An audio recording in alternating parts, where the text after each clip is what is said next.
Hem de şu ötken şu Lahay'daki NATO başlıkları yığını da bula hem de elbette Rusya'nın tehdidi sebeplik bula müdafiye hem Trump'ın ki besimi buluvatıdı hemmizge malum. Müdafiye çıkımlarını %5 kıldığın şekilde bunun karar kılındı hem de. Şunun için yeni başka atıp Mark Rutte şu Amerika ziyaretinde şu New York Times yani New York vakti kesinlikle bir şu yerde röport söhbet kılıptı. Şu söhbetin içinde hatta bu nurgun analizde var ki kıyamet senaryosu deptandı şu. Çünkü hem Moskova tarafı Rusya'nın tehdidi hem Xitay'ınki tehdidi NATO'ga buluvatkan. Bunu analiz kılıp Xitay Tayvan'ı işgal kıldığı vaxtida Tayvan'ı işgal kılış meselesi var. Bu intihar mühim mesele dep kelip. Xitay Tayvan'ı işgal kılmakçı bolgan vaxtida Xi Jinping aldı bilen Putin'ga telefon kılıp şundaq deydi. Men Tayvan'ı hücum kılıman, Tayvan'ı alıman. Sen Avrupa tupraqlarına hücum kıl. Ularni meşgul kılgan ki men bilen tutuşmason bu ikimiz birli vaqtda mene qilayl dep. Endi Moşunu bir korkunçluk bir senaryo buldu. Bu da %5'ki çıkarışının sebeplerinden bir yerde devatı değil mi? Bu çokum müdafiye çıkanlarımızı aşırışımız gerekti. Ve bütün Hindi Tinç Okyan'a merkezleşişimiz gerek koşullarımız o bu nesne. Bununki Rutte'nin bu sözlerine Medvedev mezhirlik halette cevap verip bu Bekirek Çikivağa okşaydı bu NATO'nun yeni başka atipi. Gollandiyada bazı zərərli çekimlikler kanunluq olğan dikin. Oxşaş Xitay bilen oxşaş vaqtda hücum qıldığanlığımızı dair xiyal görüyotupdu. Amma bir meselede haqlıq dep Rusça ögüniş gerek. Sibiriyadaki bir lagerda özünü tepişi mümkün degendek mesxirlik cevap beripdi hamda. Bunu analiz qilgan vaqtingizda bu shu Rutte'nin gaplarini nimalandaysiz? Bu bir senaryo. Senaryo diyen çokum emelleşidir diyen gap emes hem de. Hoş. Şununla bu hıl ihtimal buludur. Kanda şartlarda buludur diyen de Amerika acizliğinde. Mesela Amerika'nın ki içki meseleler pek avup etti değil. Amerika'nın içki meseleler bomaydı değil bomaydı. Çünkü Amerika'nın bilimi içki uruşla boğan bir yerdi. Doğru. Ya ki siyasi cetten, iktisat cetten, ya ki Amerika'nın ki taşkı siyasetinin bir izolasyon siyaseti deydiğen yani özüne yalğızlaştırış siyaseti. Aslında biz düşüngen emez mandak manada. Yani halkıranın işleriyle me arlaşmayma. Nimde arlaşma. Ben Amerikan'la güçlendirsem, Amerika'nın işini kısam, Amerikan'la güçlendirsem diyen bir siyaset. İkinci kıl siyaset olsa bu internasyonel siyaseti bu olsa halkıranın işlerine arlaşkan takdirde Amerika güçleneleydi. Aslında İkinci Dünya Uğraşı'ndan evvel geçer Amerika şu izolasyon siyasetine ilip bağlan. Ve Amerika şu Birinci Dünya Uğraşı'nca iktisat gücü İngilizce'ye erişip dünyanın en güçlü iktisat cetten en güçlü devletke kepi olan yani. Yani demek Amerika özü bile bozma güçlü devlet bolalaydı ki diyen ama ispat kılan buldu. Ama İkinci Dünya Uğraşı'ndan kim dünya bile arlaşıp bugünküçe canlı sorap geldi. Bunu mu ispat kılgan mı bade hem de her çıkı siyasetin. Hoş. Ama eğer de Amerika bunların hemen taşlap öz aldığı nim kılıp ya ki içki meseleler çıkıp iktisat çökep gitti ve vakaza bu kesse Xitay'ın ki Tayvan'a hücum kılışının fırsatı yaratıldı. Xitay kaçan Tayvan'a hücum kıldı diyen sualga nurgun cevaplar var. Aslında Xitay her sekundda teyyar. Ama şu fırsat yok. Şu Amerika tosak kılvatıdır. Şununla Amerika taraftan bir çatlak bir acizlik olmasa Xitay bu nime hücum kılıdı Tayvan'a. Tayvan'a eğer ki kolu düşerse Xitay'ın deniz sahası kengiydi.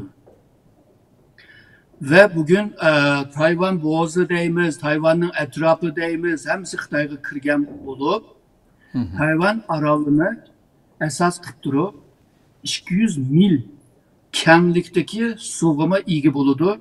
O vaxtıda Asya Tinç Okyanusu'nun nurgun hiç olmasa 3'te 1 ya da 5'te 2'ne yok 5'te 3'ne kolgu düşüreleydi. Amerika bu yerden çekilişke doğru kildi. Bu Asya Tinç Okyanusu'dan, mavi garip taraftan. Japon, Janubi Kore bu Xitay'nınki külengisinde kalıdı. Avustralya ve Yeni Zelanda çette kıyıp kaldı. Bir kınıgan çette kıyıp kaldı. Hoş.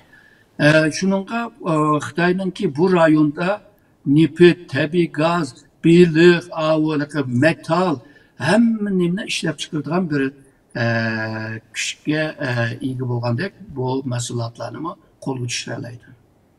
Xitay hazırlığına başlap 7000 metre çonkurluktaki sularının astıda bir işlerini kılalaydıgan alığı geldi.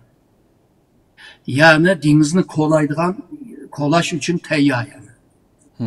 Şununla Tayvan'ı koluğu düşürgen takdirde ebeki degen keng su deniz suyu da bulanı hal kılalığandek Cenubi Şark Asya devletler hemsi Xitay'nınki külengesinde ya ki tesirinde bisimide kalıdı. Ve hazır talaşlar çıkılıvatkan Cenubi Şark denizi var olarak Xitay denizi de vatkan. O deniz meselemi özlüğünde hal olup gidiş mümkün. Japonya mı bunun için Xitay'a meydan okuymanda kopmaydı. Cenubi Kore mi şunda? Özünü kovda kılış için Xitay bile hemkarlık kılsa tekimi bir doğru yol bulu demdi. Misalga Japonya'nın misal alsa Japonya'nınki mavu taşkı siyaseti esasen 3 yılga böleleyimiz. Biri Japonya yüz aldığı müstakil bir devlet bulup güçleniş. Bunun ihtimali var mı? Birinci bulup yüzünün içki siyasette bunun ruhsat vermeye vadıdır. Yani Asas Kanunun 9. maddesi. İkinci yılı Amerika bile hemkarlık kıptırıp yüzünün güçüne güçlendirir. Üçüncü yılı olsa Xitay bile hemkarlık kıptırıp iktisadi güçüne kovdap kılır. Yani bu üçünün birine talaş doğru kildi. Eğer de Tayvan koldan kesse Japonya'nın işi çatak. Şununla bu ötken yıllarda tüyep ketken baş ministri Shinzo Abe'nin bir sözü var. Tayvan'da iş olsa Japonya'da mı iş var degen gap. Bu arada Japoncadan tercüme kılan bir gap o. Yani Tayvan'ınki xavfsizligi Japonya'nı alakadar kılıdı degen gap. Hoş. O ebemen degen xavflerden. Şununla bunda bir peyde Tayvan'a hücum kılgan çağda Putin'le Avrupa'nınki tatırıp koygan yerler var o. Tatırıp koygan demeyi de yani öz vaxtıda mı tatı vagan yer mi? Yani Sovyetler çubulup ketkenden ki yemirilgenden ki müstakil olup ketdi bu. Şu rayonlarıma hücum kısan buldu. Biz her iki taraftan hareket kısak Avrupa mı bizge bilim kılamaydı, Amerika mı kılamaydı? O ikisi kılamagan ki hiç kim bizge tenkilemeydi diyen bir senaryo yani menenki çencim. Putin mi bir vaktıda mı uçuk inik diyen. Mesela 99. yılınki ahırda bu Yeltsin'in kolu da hukukunu aldı. Kiler 2000 yılının 3. ayda saylam kıldı. Çünkü saylamdın kim tekimi kudretlik buldu o Hoş. hakimiyet bir şey kiliş için. Saylamını uftuvağandın ki St. Petersburg'nın ki Padişah Petro'nun ki çoğun bir heykeli var. Heykelinin aslı da muhbirlarını küçülüş yakın kıldı. Bir yerde doklat sundu. Doklatta şunu dedi. Rus halkı manga 20 yıl birinler ben sizlerge kudretli Rusya birmendi. Bu neyim degen gap degende Çarlık Rusya ve Sovyetler vaktideki Ruslar ilgi bo'lgan topraqni qaytirib olamiz degan gap. Buni bir qancha yildan keyin yana aniq deb berdi. Bizden ayrılgan topraqni birden alaman deydi. Yani demekçi bunu Xi Jinping Tayvan'ı alaman deydi. Japonya'daki Senkaku Diaoyu'nu alaman deydi. Putin bolsa Şarkı Avrupa, Kafkasya, Orta Asya'nı alaman deydi. Onda olsa işkimizninki məqsəd oxşaşkən. Oxşaş vaxtda iki tərəfli hücum qısaq Futulishninki nisbi yüksek oldu hem de. Yukarı oldu. Bu İkinci Dünya Uğraşı'ndan keyin Amerika'nınki Pentagon'da bir hərbi mütəxəssis var, strateji mütəxəssis. Robert Marshall degan bir general. Bu general 95 yaşta tügep gitti. Yani şu 7-8 yılda. O adam Pentagon'da kıldığan projektninki, mühim projektnin biri şu.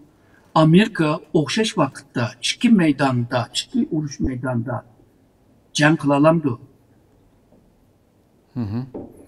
Axır kelgan çağda Afganistan və Irak uruşunda bu bək qiyin bo'ldi degan xulasa chiqdi. Shuningga Putin bo'lsin, Xi Jinping bo'lsin, Amerikaga qarshi ikki cephani ochsak, jang qilsak, Amerika bizni qilamaydi. Degan bir tushuncha bilan ilib borgan bir senaryo deb o'ylayman. Xo'sh. Yani bu Lutti andala deb qo'ygan bilan buni oqisida men abay tushungan nurg'un shu amillar bor demoqchi bo'laman. Bunda ehtimol bor ama birinchi shart shu Amerikanınki ichida, teshida mayli qanday olsun bir acizlashish kerak. To'g'ri.